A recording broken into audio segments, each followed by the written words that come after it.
Hey there. I'd like to invite you to my 1940s party.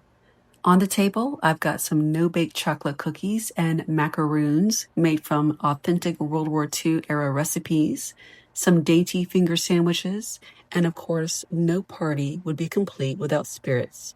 Today, I'm serving bourbon sours. I have so much content that I have to break it into multiple videos. So today, I'm going to show you how to make some of these tasty finger sandwiches. I made a few different kinds of finger sandwiches, but in this video, I'm going to show you how to make the date and nut sandwich, which is very tasty. You're going to need 8 ounces of cream cheese, and you're going to use a hand mixer to soften up the cream cheese.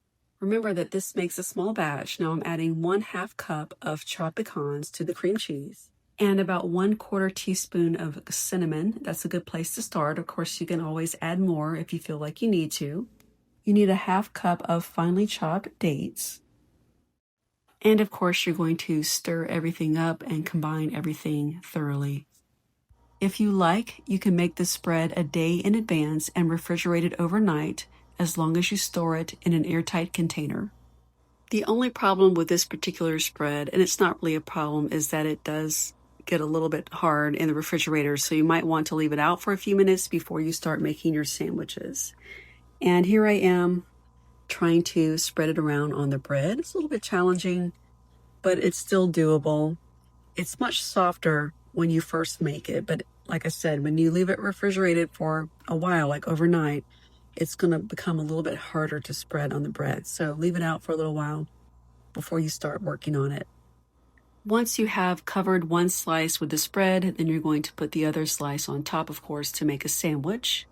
And then you're going to trim the crust, which is what I'm doing here. Whatever you do with your trimmed crust, of course, that's up to you. And soft white bread is the best bread for these kinds of sandwiches. I know that some people, Europeans, love to make fun of our American soft white bread, but I'm telling you, there is no other bread suited for this. And I am cutting my sandwiches into fingers. Of course, you can cut them into triangles if you prefer.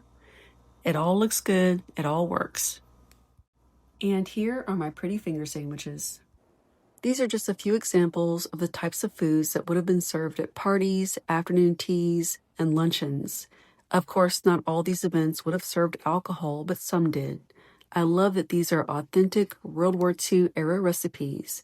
They're all great examples of how limited ingredients were used creatively during wartime rationing. Stay tuned for more recipes.